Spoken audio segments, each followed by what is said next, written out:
ഗൗരിയടുത്തമ്മേ, അറിഞ്ഞോ എന്ത്? പരമൻ ഇന്നലെ വെളിച്ചപ്പാടിന്റെ കയ്യിൽ നിന്ന് പൊതിര് തല്ല് കിട്ടിയെന്ന്. അയാള് വാളെടുത്ത് വെട്ടാതിരുന്ന ഭാഗ്യം. എന്നിട്ട് ആശുപത്രിയില? ഏയ്, വീട്ടിലുണ്ട്. തളർന്നു കിടക്കണു. അസലായിട്ടുണ്ട്. ഇടയ്ക്ക് ഇങ്ങനെയും വേണം. ആ വെള്ളച്ചിൽ എത്രയല്ല അയാൾ ഒടിച്ചിരിക്കണേ. ആ പോസ്റ്റ്മാൻ തന്നാ. നന്ദൻ എന്നും ഉണ്ട് ഒരു കെട്ട് കത്ത്. എനിക്ക് ആരും കത്തെഴുതാനില്ല. ഗൗരിയടുത്തമ്മേ, വേണുവിനോട് എനിക്കൊരു കത്തെഴുതാൻ പറയോ? പറയാം.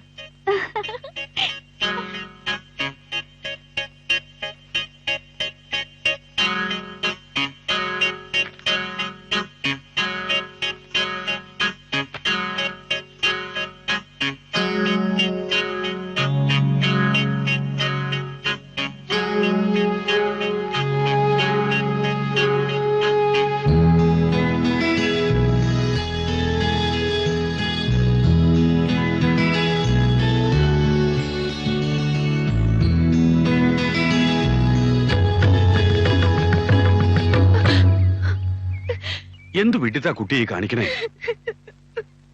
ഇങ്ങനെ നിരാശപ്പെടപ്പ എന്താ ഉണ്ടായി? എനിക്കറിയില്ല കുട്ടിമാമേ. വേണുവിന്റെ കത്ത് വന്നിട്ടുണ്ട്. അവൻ എന്താ എഴുതിയിരിക്കണേ? ഞാൻ വായിച്ചു നോക്കിയില്ല. എനിക്ക് പേടി അത് തുറക്കാൻ. നന്ദനെ കുറിച്ച് നീ എന്തൊക്കെയോ തെറ്റിദ്ധരിച്ചിരിക്കുക. ശുദ്ധ പാവാണവൻ. ഒരു അനിയത്തിപ്രാന്തൻ, അത്ര തന്നെ. വിഷമം വരുമ്പോ എന്തൊക്കെയോ പറയും. ചില നേരത്ത് നന്ദേട്ടന്റെ ഭാവം കണ്ട എനിക്ക് പേടിയാവാണ് കുട്ടിമാമേ. മോള് ധൈര്യമായിട്ടിരിക്കൂ. ഈശ്വരൻ നമ്മളെ കൈവിടില്ല. വെറുതെ അതും ഇതും ആലോചിച്ച് മനസ്സ് പുണ്ണാക്കാതെ സമാധാനായിട്ടിരിക്കൂ.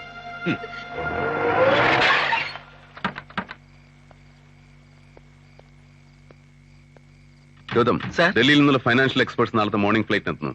Arrange to pick them up from the airport. Tomorrow I will meet them first thing in the morning. Yes sir.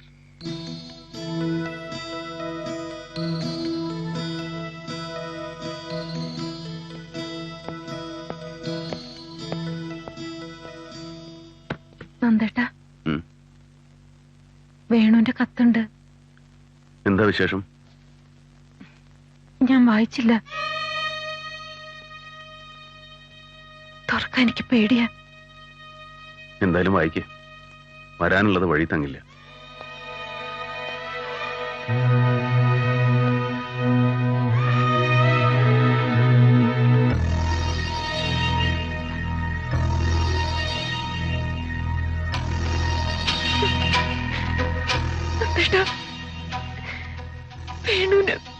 വേണുവിന് കല്യാണത്തിന് സമ്മതാണ്. ജോലിയിൽ ജോയിൻ ചെയ്തിട്ട് എഴുതാന്ന് വെച്ചിട്ടാണെന്ന്. എന്റെ പ്രാർത്ഥന ദൈവം കേട്ടു.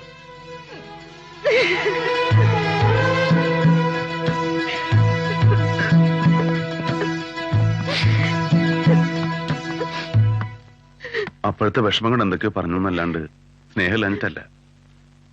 നിനക്ക് വിഷമമെങ്കിൽ എന്നോട്. അരുത്. നന്ദേട്ടന്റെ ഭാര്യയാവാന്നുള്ളത് ഒരു ഭാഗ്യമായി കരുതുന്നവളാ ഞാൻ.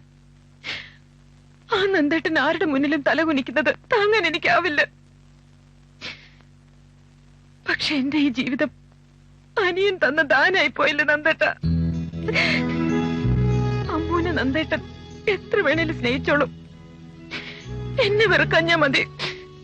നിന്നെ വെറുക്കാൻ എനിക്കാവില്ല ഗൗരി. അമ്മൂന്റെ കല്യാണം മുടങ്ങാൻ നീ കാരണമായി പോകുമെന്നായിരുന്നു എന്റെ ഭയം. കഴിഞ്ഞതൊക്കെ ഒരു ദുസ്വപ്നമാണെന്ന് കരുതി മറക്കുക. ഇനി അമ്മൂന്റെ കല്യാണം.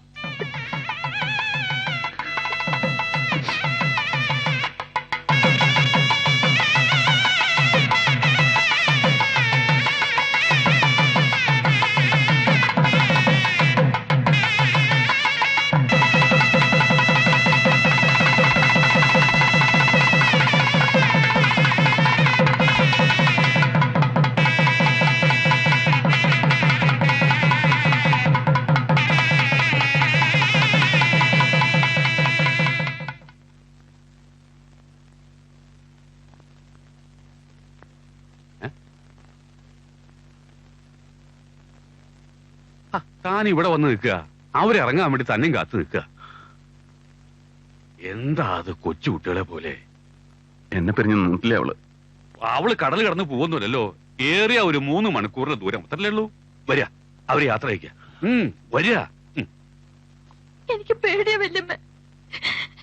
എന്താ കുട്ടി ഇത്? എന്തിനാ പേടിക്കണത്?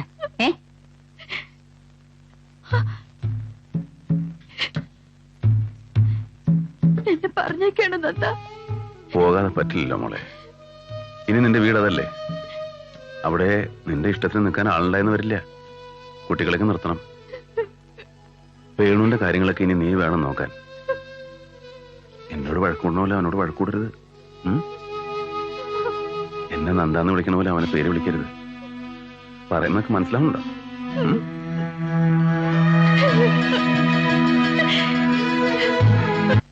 ഏതായാലും മാസ്റ്റർക്കിനി സ്വസ്ഥായി.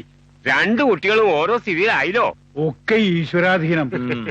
എല്ലാം അവിടെ പറയാന്നല്ലാണ്ട് എന്താ? അതെ, അറിഞ്ഞില്ലേട്ടോ. ഞാനൊരു കാര്യം ഏറ്റെടുത്താൽ അത് ഭംഗിയാക്കി നടത്തും. 2 കല്യാണങ്ങളും ഒന്നിച്ച് നടത്തിയാ മതി എന്ന് പറഞ്ഞു നന്ദഗോപാലൻ.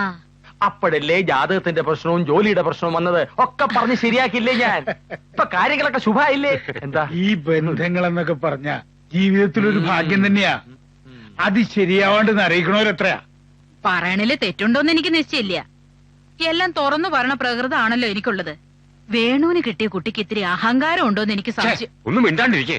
എല്ലാം തുറന്നു പറയാന്നല്ല നിങ്ങളുടെ സ്വഭാവം, എല്ലാം കൊനിഷ്ടാക്കി പറയാന്ന. അയ്യോ, വെറുതെ തോന്നുകയാ ഗോമതിയമ്മേ. അമ്മ ശുദ്ധഭാവാ. അന്ന് ആദ്യമായി നന്ദഗോപാലിന്റെ വീട്ടിൽ പോയപ്പോ തന്നെ ഞാൻ മനസ്സിലാക്കി. ഇത്തിരി കുസൃതി കിട്ടെന്ന് മാത്രം. ചെറിയ കുട്ടിയല്ലേ അവളെ. എന്നാ ഞങ്ങൾ ഇറങ്ങുക. വേണു, അമ്മു, ദേ ഇവര് ഇറങ്ങാന്ന്. വേണോട്ട് വേണ പോയിക്കോളൂ, ഞാനില്ല. നിന്നെ കാണാനും കൂടി അവരിവിടെ വന്നിരിക്കുന്നേ. അവിടെ ഒരു തടിച്ചിയുണ്ട്, ഒരു ഇടുമ്പി. ഈ മാല എത്ര പോനാ? ആ ചെയിൻ എവിടുന്ന് വാങ്ങിയതാ? കമ്മലിന്റെ ഡിസൈൻ ആര് തെരഞ്ഞെടുത്താ? കണ്ടോടെ എനിക്കതിനെ. അമ്മു, ഞാൻ നിങ്ങളെന്താ വരാത്തെ? അവര് പോകാൻ നിൽക്കുന്നു. അവള് വരണില്ലെന്ന്. അവര് പൊയ്ക്കോട്ടെ അച്ഛാ. ഒന്നങ്ങട് വരുന്നേ. ഞാനില്ല, ഞാനില്ലെന്ന് പറഞ്ഞില്ലേ?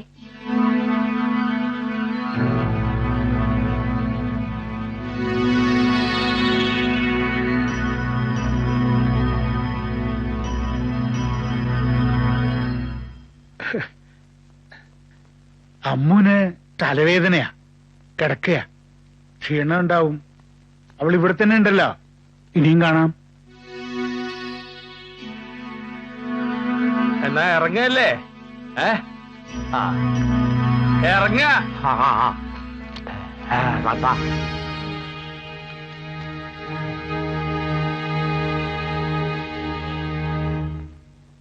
മോശമായി പോയി നീ ഉമ്മറത്തേക്ക് ചെല്ലാഞ്ഞത്. എന്ത് മോശം? ആ ഇടുമ്പി എനിക്ക് ഇഷ്ടമില്ലാത്തോണ്ടല്ലേ? അച്ഛന് വല്ലാത്ത വിഷമായി. എന്തിന്? അച്ഛൻ വന്ന് വിളിച്ചിട്ട് നീ ചെല്ലാഞ്ഞതിന്. അനുസരണക്കേട് അച്ഛന് ഇഷ്ടമല്ല. അച്ഛനൊരു മാഷാണേ. അയ്യോ, ഞാൻ അതൊന്നും ഉദ്ദേശിച്ചില്ല. ഞാനും ഒരു മാഷാണ്. സോറി, അച്ഛനോടുള്ള അനുസരണക്കേട് കൊണ്ടൊന്നുമല്ല.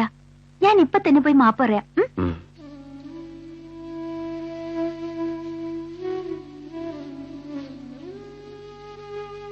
അച്ഛാ, ഞാൻ ഉമ്മറത്തേക്ക് വരാത്തതിന് അച്ഛന് വിഷമായോ? ഓ, സാരമില്ല. അച്ഛനോടുള്ള വിരോധം കൊണ്ടൊന്നുമല്ല. ആ അമ്മ ഇഷ്ടമില്ലാത്തോണ്ടല്ലേ. ഇനി അങ്ങനെ ഉണ്ടാവില്ല. സാരമില്ലോളെ, അച്ഛനത് എപ്പോഴേ മറന്നു. അമ്മോ,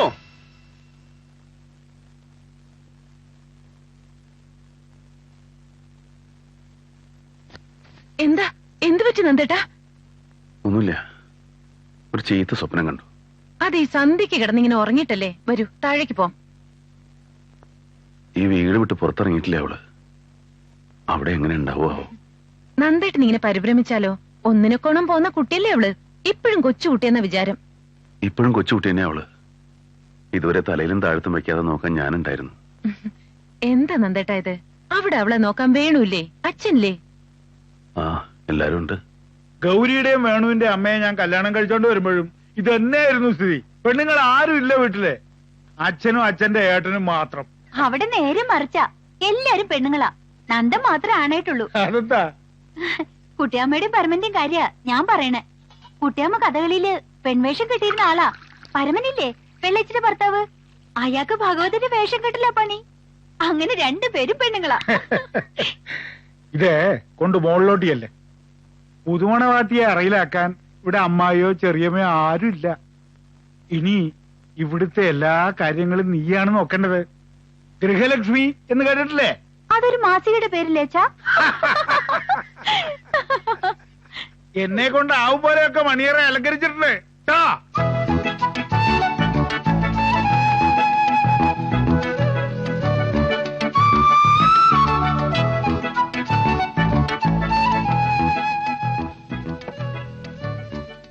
ഇനി ഈ കണ്ടഭാരങ്ങളും കർണഭാരങ്ങളും കഴിച്ചേക്കണം. പിന്നെ ഒരു സിമ്പിൾ ചെയിൻ, കാതിലൊരു ചെറിയ കമ്മല്. ഒറ്റ കാതിലോ? ഈ ടിവിയിൽ കാണുന്ന പാട്ടുകാരെ പോലെ? അതല്ല, 2 കാതിലും ഓരോ ചെറിയ കമ്മല്, 2 വള, അത്ര മതി. ഈ ഭാരങ്ങളൊന്നും ഇല്ലാതെ തന്നെ എന്റെ അമ്മ വളരെ സുന്ദരിയാ. അതൊക്കെ പോട്ടെ, വീടൊക്കെ കണ്ടോ? വീടൊക്കെ ഞാൻ കണ്ടു. ചെറിയ വീടാ. ചെറിയ കുടുംബം സന്തുഷ്ട കുടുംബമെന്നാ. അത് രാഷ്ട്രീയക്കാരുടെ മുദ്രാവാക്യെന്നാ വെള്ളച്ചി പറയണേ.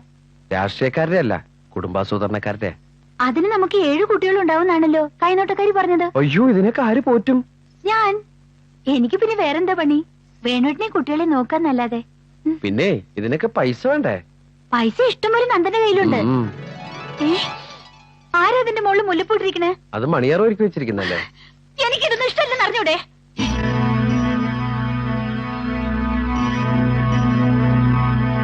കല്യാണം നേരത്തെ ഒരു ഇത്തിരി സമയത്തേക്ക് ഞാൻ എങ്ങനെ ഈ മുല്ലപ്പൂന്റെ നാറ്റ് സഹിച്ചെന്ന് എനിക്കേ അറിയൂ. ഞാനിത് ആദ്യമായിട്ട് കേൾക്ക. മുല്ലപ്പൂന് നാറ്റോ? അതെ, നാറ്റം തന്നെ. എനിക്ക് തലവേദന എടുക്കും. ഒന്ന് പതുക്കെ പറയും. അച്ഛൻ മെനക്കെട്ട് അലങ്കരിച്ച. മെനക്കെട്ട് അലങ്കരിച്ചിരിക്കണോ? നിങ്ങളുടെ അച്ഛന് വേറെ ജോലിയൊന്നുമില്ലേ?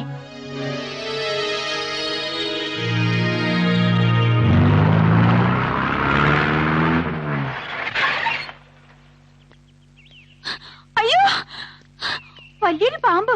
മൂർഖനാ. പേടിച്ചു പോയി. നന്ദനും ഗൗരവത്തിമ വരണ വഴിയാ. എവിടെ പാമ്പ്? തൊടിയില്. ഞാൻ പറഞ്ഞിട്ടില്ലേ തൊടിയിലൊന്നും ഇറങ്ങി നടക്കണ്ടെന്ന്. മത്തൻ വെള്ളിയില്ലേ മത്തൻ, എത്ര വലുതായി നോക്കാൻ പോയതാ ഞാൻ. അച്ഛനും വേണു എവിടെ? വേണുട്ടൻ കോളേജിൽ നിന്ന് വന്നിട്ടില്ല. അച്ഛന്താ അപ്പുറത്തെ വീട്ടിലേക്ക് പോയതാ. വീട്ടിനകത്തും പേടിപ്പിക്കുന്ന ജീവികളാ നന്ദാ. പൂച്ച, എട്ടുകാലി.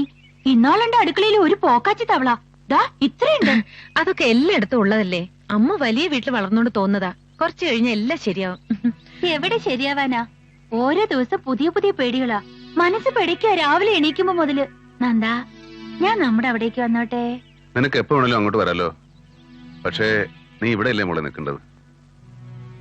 എന്നാലും ഈ ഡേഞ്ചറസ് സർക്കംസ്റ്റൻസസിൽ എങ്ങനെയാ കഴിഞ്ഞുകൂടുക? നീ വേണോനോട് പറയും കുറച്ചു ദിവസം അവിടെ നിൽക്കാൻ.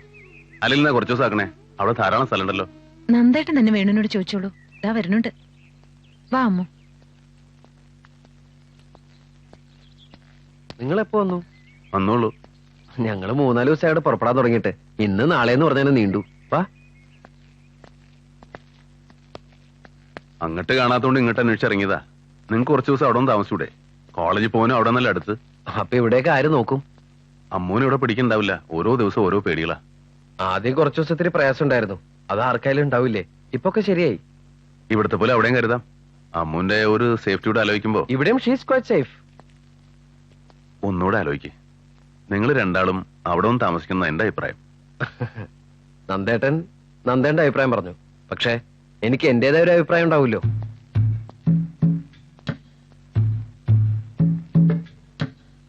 രാവിലെ ഇറങ്ങിയത് അമ്മു വേണു. എന്താ ഇത്ര വൈകണോ? കുട്ടികളുടെ കല്യാണം കഴിഞ്ഞ അങ്ങനെ തന്നെയാ. ഓരോരുത്തരും അവരവരുടെ വഴി നോക്കി പോകും. അതിന് തന്നെയാണല്ലോ അവരെ കല്യാണം കഴിപ്പിച്ചു വിട്ടിരിക്കണേ. അല്ലെങ്കിൽ ഇത് മാഷയുടെ പിറന്നാളായിട്ട് ഉച്ചയ്ക്ക് അച്ഛൻ്റെ കൂടെ ഊണ് കഴിക്കാനും കൂടി നിൽക്കാണ്ട് പുറത്തു പോവോ? ഈ രാധ ഉള്ളത് കൊണ്ട് ഞങ്ങൾക്ക് കുറച്ച് പായസം കിട്ടി. അതവൾ ഓർമ്മിച്ച് കൊണ്ടുവന്നല്ലോ. മക്കളെ കണ്ടും മാമ്പു കൊണ്ടും കൊതിക്കല്ലേന്നൊരു ചൊല്ല് കേട്ടിട്ടുണ്ട്. ഏയ്, ഒരു ചൊല്ലിലും കൊതു വന്നിട്ടില്ല. അവർക്ക് ഇന്നല്ലേ ഒരു ഒഴിവുള്ളൂ. ഞാൻ പോണു. അമ്മ അന്വേഷിക്കുന്നുണ്ടാവും.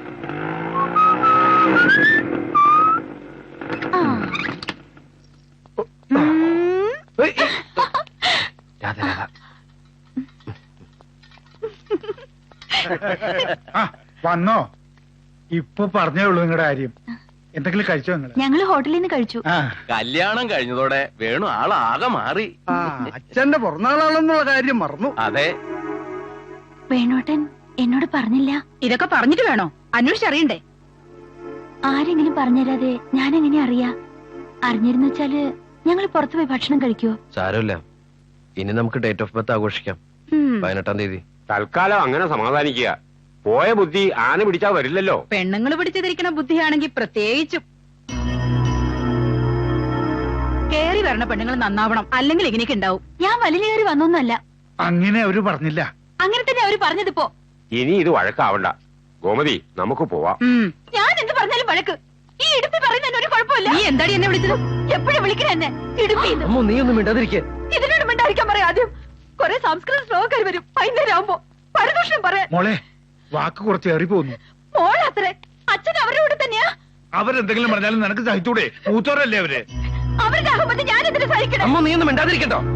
ഈ ഇടുപ്പി പറയണ നിങ്ങളൊക്കെ കേട്ടോളൂ. എന്നെ കൊണ്ട് വയ്യ. കേട്ടില്ലേ അഹങ്കാരം പറയണത്? ആഹാ, ഞാൻ പറയണ അഹങ്കാരം തോന്നിയാസം. ഇവന്റെയൊക്കെ എന്തും പറയാം. എന്നോടുള്ള അസൂയ നിങ്ങൾക്ക് ഈ വയസ്സുകാലത്ത്. ഞങ്ങൾ ഒന്നിച്ച് നടക്കുന്നുണ്ടുള്ള അസൂയ. അമ്മ നീ ഒറ്റയ്ക്ക് പോകുന്നുണ്ടോ? ഈ അസൂയ വെച്ചോണ്ട് നടന്നിട്ടോ നിങ്ങൾ ഒറ്റയ്ക്കായത്? നിങ്ങളുടെ ഭാര്യ വരെ.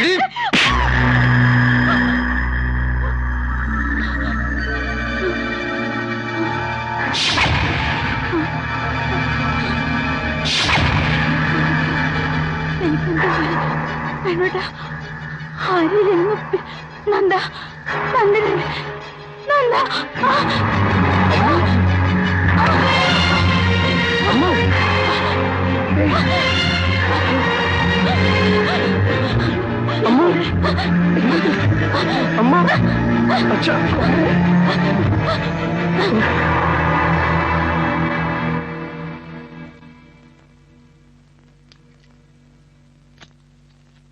ബാർബിറ്റോൺ പതിവായി കഴിക്കാറില്ലേ? അതൊക്കെ കല്യാണത്തിനിടയിൽ മറന്നിട്ടുണ്ടാവും. എന്നാൽ ഈ ചൊള്ളിതീനുള്ള കുട്ടിയാണല്ലോ. 4 കൊല്ലം തുടർച്ചയായി കഴിച്ചാൽ കംപ്ലീറ്റ് മാറൂന്ന. ചിലർക്ക് 4 കൊല്ലം, വേറെ ചിലർക്ക് 6 കൊല്ലാവും ഇത്. ഏതായാലും ഇനി എന്തെങ്കിലും ഉണ്ടാവുകയാണെങ്കിൽ എന്നെ അറിയിക്കണം. എന്നാ ഞാൻ ഇറങ്ങട്ടെ. ശരി.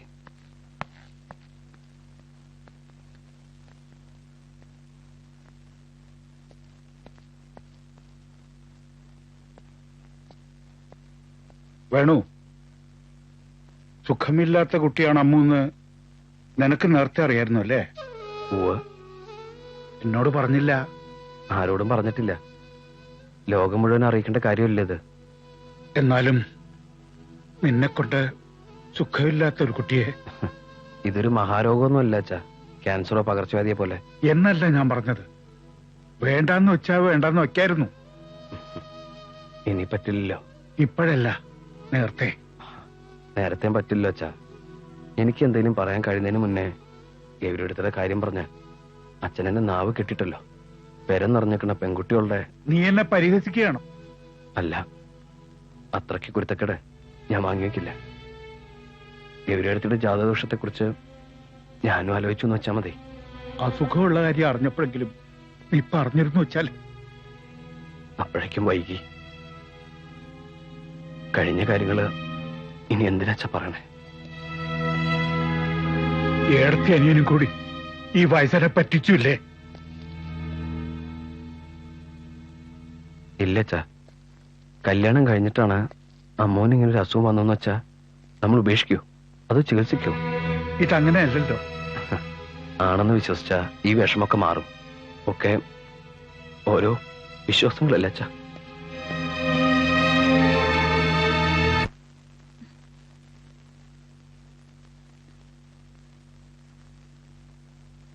വേണോട്ടിനവിടെ ഡോക്ടറെ പറഞ്ഞയക്കാൻ പോയതാ. ഇപ്പൊ വരും.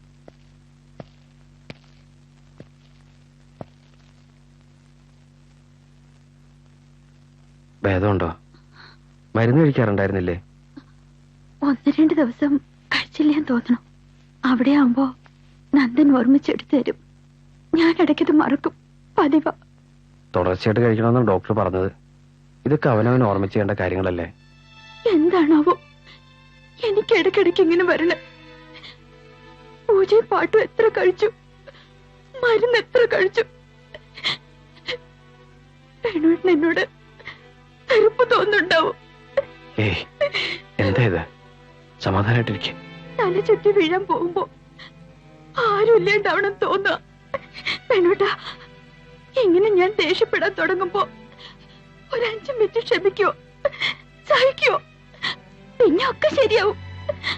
അല്ലാണ്ട് എന്നെ പിന്നെ ദേഷ്യപ്പെട്ടാല് ഞാൻ എന്താ ചെയ്യേണ്ടത് എനിക്കറിയില്ല. വേണ്ടാ, ഏയ് ഒന്നും സാരമില്ല അമ്മ, കുഴപ്പമില്ല. അട്ടപ്പാടിന്ന് ഒരു ആദിവാസി വൈദ്യൻ ഇവിടെ ക്യാമ്പുണ്ട്. അയാൾ ഒരു ഒറ്റമൂലി തന്നു. ബാർബിറ്റോൺ ഇതും കൂടി ആവുമ്പോ പച്ചമരുന്നിന് എന്തായാലും റിയാക്ഷൻ ഉണ്ടാവില്ല. ഗുണം ഉണ്ടായില്ലെങ്കിലും ദോഷം ഉണ്ടാവില്ലല്ലോ. അപ്പൊ ബാർബിറ്റോൺ നിർത്തിയോ? ഡോക്ടർ പറഞ്ഞ ഗുളിക കഴിക്കുന്നുണ്ട്. അത് ഞാൻ വൈദ്യനോടും പറഞ്ഞു. കേട്ടപ്പോ ഞാൻ ആകെ പരിഭ്രമിച്ചു പോയി. അമ്മോ, ഞാൻ ഇറങ്ങാ.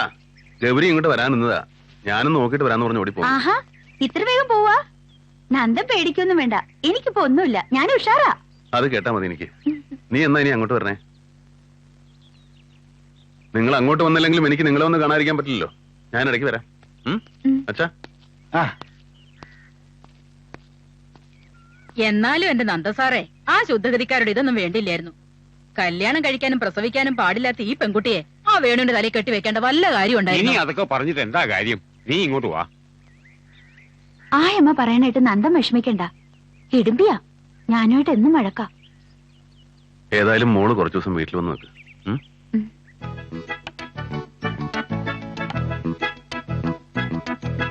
ഇങ്ങോട്ട് തരൂ, ഞാൻ അരിയാം. വേണ്ട, ഞാൻ ചെയ്തോളാം. തരൂ അച്ഛാ. ആ, നീ ഈ കൈ മുറിക്കും. ഒന്നുമില്ല.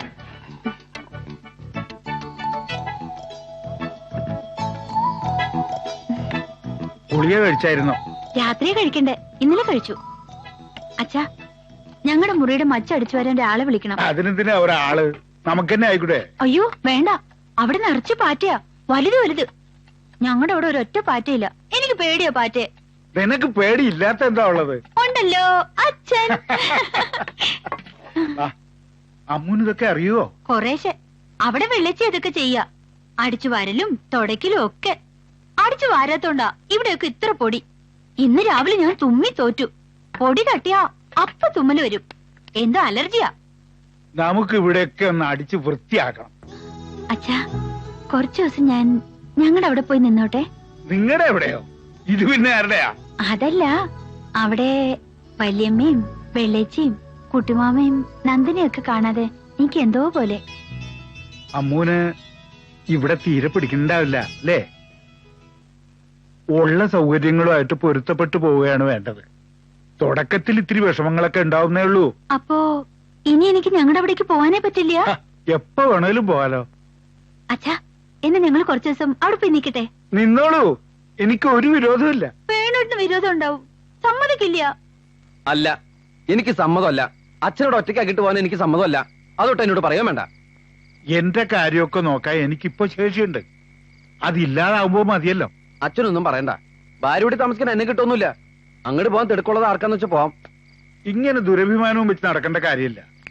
അമ്മുവിന്റെ മനസമാധാനത്തിന് വേണ്ടി നിനക്കിതിന് ക്ഷമിച്ചാലെന്താ, സഹിച്ചാലെന്താ? എന്തൊക്കെ സഹിക്കണം ഞാൻ? ഇനി എന്തൊക്കെ സഹിക്കണം? ദേഷ്യപ്പെടാൻ വേണ്ടി പറഞ്ഞതല്ല മോനെ. അമ്മുവിന് ടെൻഷൻ കൊടുക്കാൻ പാടില്ലെന്ന് ഡോക്ടർ പറഞ്ഞത് നിനക്ക് ഓർമ്മയില്ലേ? ഞാൻ പറയണത് കേക്ക് വേണു. നിങ്ങൾ കുറച്ചു ദിവസം അവിടെ പോയി താമസിക്കും. എത്തിപ്പെടാൻ പറ്റാത്ത ദൂരത്തൊന്നും അല്ലല്ലോ. എപ്പോ വേണമെങ്കിലും ഇവിടെ വന്നു പോവാലോ. അവിടെ പോയി താമസിക്കുന്നത് എനിക്ക് ഒട്ടും ഇഷ്ടമല്ല. അതെനിക്കറിയാം, നീ അത് പറയുകയും ചെയ്തു.